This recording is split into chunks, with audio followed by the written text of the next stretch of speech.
नमस्कार दोस्तों, स्वागत है आपका मेरे YouTube चैनल पे। इस वीडियो में रेलवे ग्रुप डी 2019 के बारे में बताएंगे कि आखिर एग्ज़ाम क्यों नहीं ले रहा है रेलवे और उसका क्या स्ट्रेटजी है। क्योंकि अभी जब वैकेंसी निकली थी रेलवे की, उस समय से लेके अभी तक का समय लगभग 2.5 साल से ज़्यादा के समय बीत गए हैं, लेकिन अभी तक एग्ज़ाम का कोई भी ऐसा शेड्यूल रेलवे की तरफ से जारी नहीं किया गया है कि इस डेट से एग्ज़ाम लिया जाएगा।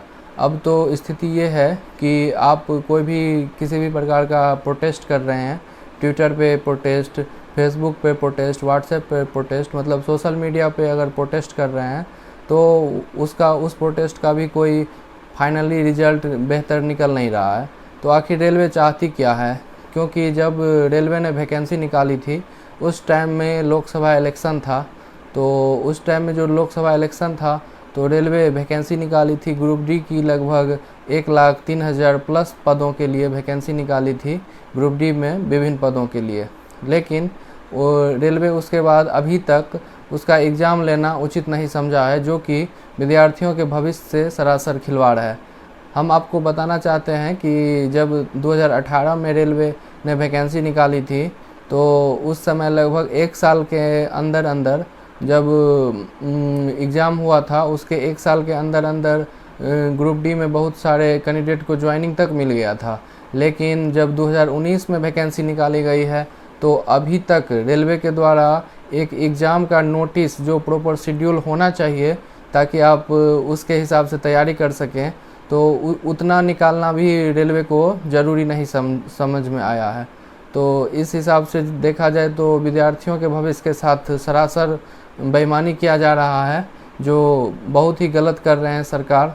क्योंकि जब इलेक्शन करना होता है तो वो लोग इलेक्शन तो टाइम से करा लेते हैं और इलेक्शन का रिजल्ट भी 2 से 3 दिनों में अपना पब्लिश करा के सरकार बना लेते हैं। लेकिन जब विद्यार्थियों का सवाल आता है, रोज़गार की मुद्दा की बात होती है, तो सरकार उस पर पीछे हट जाती है। जब आप वैकेंसी निकालते हैं तो बच्चा लोग अप्लाई करता है, स्टूडेंट अप्लाई करता है और अप्लाई करने के साथ ही उसका एक भविष्य के लिए सुनहरे सपने भी शुरू होने लगते हैं। लेकिन जब इस हिसाब से आप 2019 का वैकेंसी का अभी तक अपना एग्ज़ाम ले रहे हैं, ना कोई प्रॉपर शेड्यूल जारी कर रहे हैं, तो ये बहुत ही दुखद बात है कि विद्यार्थियों को एक तो वैकेंसी निकालने के लिए प्रोटेस्ट करना पड़ता है, फिर विद्यार्थियों को एग्ज़ाम कब लिया जाए इसके लिए प्रोटेस्ट करना पड़ेगा, फिर ज्वाइनिंग कब किया जाए इसके लिए प्रोटेस्ट करना पड़ेगा। तो ये कहाँ तक जायज़ है विद्यार्थियों के भविष्य के लिए? जब मोदी जी को लाया गया था प्रधानमंत्री के पद पे तो रोज़गार के मुद्दों को मद्देनज़र देखकर ही उनको वोट किया गया था, लेकिन वो तो सबसे ज़्यादा रोज़गार खाने वाले प्रधानमंत्रियों में से एक बन गए हैं। इसलिए उनके जन्मदिन पर राष्ट्रीय बेरोज़गार दिवस भी मनाया गया है। क्योंकि विद्यार्थियों को, जब विद्यार्थी तैयारी करता है तो उसका एक ही मकसद रहता है कि उसका कहीं भी सिलेक्शन हो जाए। और जब वैकेंसी एक तो बहुत कम निकल रही है, ऊपर से जो भी वैकेंसी निकल रही है उसका ना तो कोई प्रॉपर शेड्यूल है और ना ही कोई टाइमलाइन रहता है, ना एग्ज़ाम का, ना रिजल्ट का और ना ही ज्वाइनिंग का। तो इस हिसाब से विद्यार्थी बहुत अंधकार में ज़िंदगी जी रहे होते हैं। तैयारी तो डेली करते हैं, लेकिन उनका रिजल्ट होगा कि नहीं होगा, फिर वैकेंसी कब आएगी नहीं आएगी, ये सब सोच के बहुत परेशानी होता है। तो जब बीजेपी सरकार आई थी सर्वप्रथम 2014 में, तो उसके बाद वैकेंसी जो रेलवे की आई थी ग्रुप डी की, पहली बार 4 साल लगा दिए थे वो लोग ग्रुप डी का वैकेंसी देने में।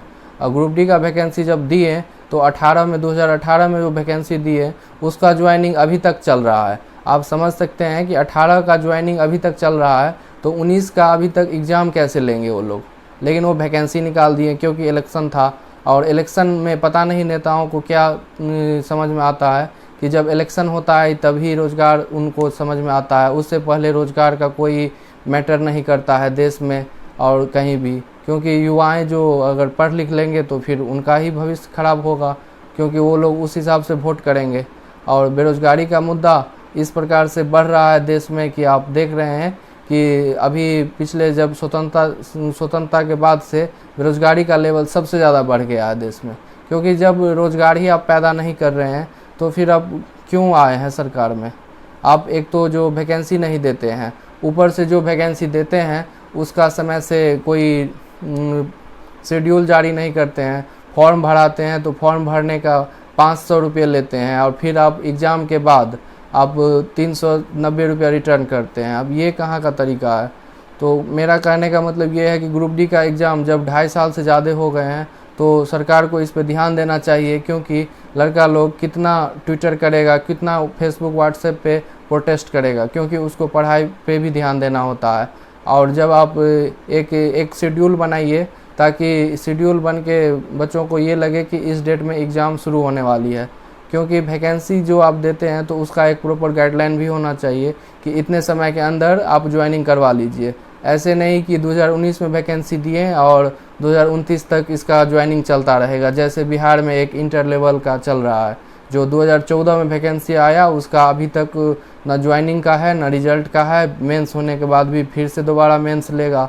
तो ऐसा नहीं होना चाहिए, क्योंकि जो कैंडिडेट तैयारी करते हैं उनको भी बहुत सारे मेहनत लगते हैं, बहुत सारे अपने सपने को दबा के तैयारी करते हैं, बावजूद उसके आप वैकेंसी देते हैं और प्रॉपर टाइम पे ना एग्ज़ाम लेते हैं ना कुछ लेते हैं। ये बहुत ही निंदनीय बात है कि एक पढ़ा लिखा युवक भारत में गलत रास्ते पे जाने के लिए मजबूर हो रहा है। तो अगर आप ऐसे करेंगे तो फिर ये दिक्कत है। और ग्रुप डी के लिए जितने एस्पिरेंट हैं तो उनको हम बोलना चाहेंगे कि अगर डिजिटल प्रोटेस्ट से नहीं हो पा रहा है तो फिर आप फिजिकल प्रोटेस्ट भी करें, क्योंकि एक डेट बनाइए पूरे यूट्यूबर भारत भर में, क्योंकि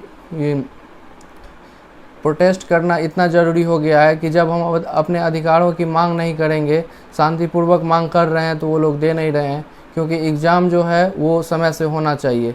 ये आप लोग भी जानते हैं और शिक्षक, सारे शिक्षक जानते हैं कि जिसके लिए हम तैयारी करा रहे हैं बच्चों का, अगर एग्ज़ाम ही ना हो तो बच्चा तैयारी करके क्या फ़ायदा उनको। तो आप खुद सोचिए और विभाग के अधिकारियों भी सोचें कि जिनको एग्ज़ाम कराने का दायित्व मिलता है कि अभी आखिर इतना देर क्यों हो रहा है ग्रुप डी का एग्ज़ाम कराने में। जब वैकेंसी आप 2019 में निकालें तो अब तो कोरोना का समय भी चला गया। अब क्या आप सोच रहे हैं कि कोरोना फिर से आए और फिर उसका कोरिजेंडम पे कोरिजेंडम निकालें? तो ये कहीं भी उचित नहीं ठहराया जा सकता है रेलवे को। भले रेलवे अपने आप को साफ़ सुथरा बताए, हम पूरे पारदर्शिता के साथ सारा काम कर रहे हैं, लेकिन ये कहीं तक भी उचित नहीं है कि आप एक वैकेंसी निकालते हैं और 3-4 साल के बाद उसका एग्ज़ाम लेंगे। ये कहीं से भी उचित हमें नहीं लग रहा है। विद्यार्थियों के भविष्य के साथ तो सरासर खिलवाड़ ही कर रही है बीजेपी सरकार, और दिनों दिन वो वैकेंसी जो है वो कम ही कर रही है। तो ये बहुत गलत रवैया है सरकार का विद्यार्थियों के प्रति। जो विद्यार्थी, जो युवा के पेरेंट्स ये सोच के उनको मत दिए थे कि रोज़गार का अवसर दिया जाएगा, रोज़गार दिया जाएगा, और वो लोग अगर सरकार को इस हिसाब से सपोर्ट किए थे तो सरकार का भी, मोदी जी का भी दायित्व बनता है कि उनका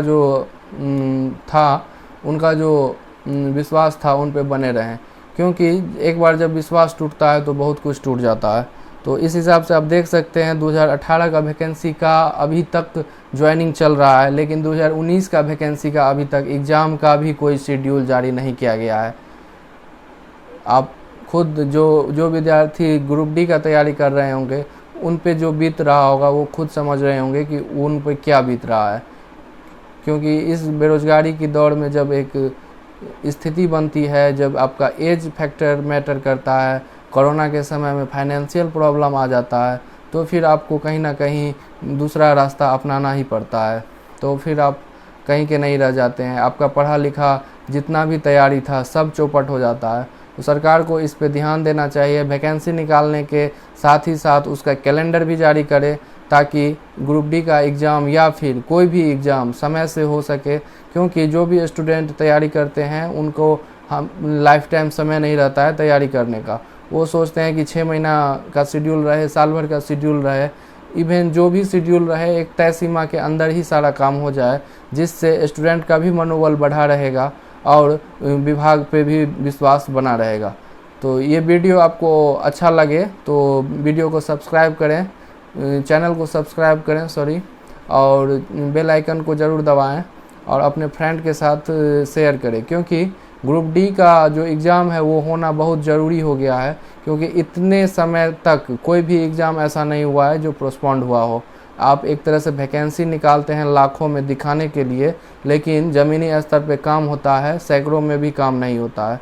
तो बहुत ही बुरा लगता है कि देश का युवा को इस प्रकार से संघर्ष करना पड़ता है, तैयारी करना पड़ता है, संघर्ष करे, फिर जाके संघर्ष पे जाके एग्ज़ाम दे, फिर वो रिजल्ट के लिए संघर्ष करे। ये कहीं भी उचित नहीं है। सरकार को भी इस पे सोचना चाहिए और विद्यार्थी के साथ, विद्यार्थी के भविष्य के साथ, विद्यार्थी के पेरेंट्स की उम्मीदों के साथ खिलवाड़ सरकार को नहीं करना।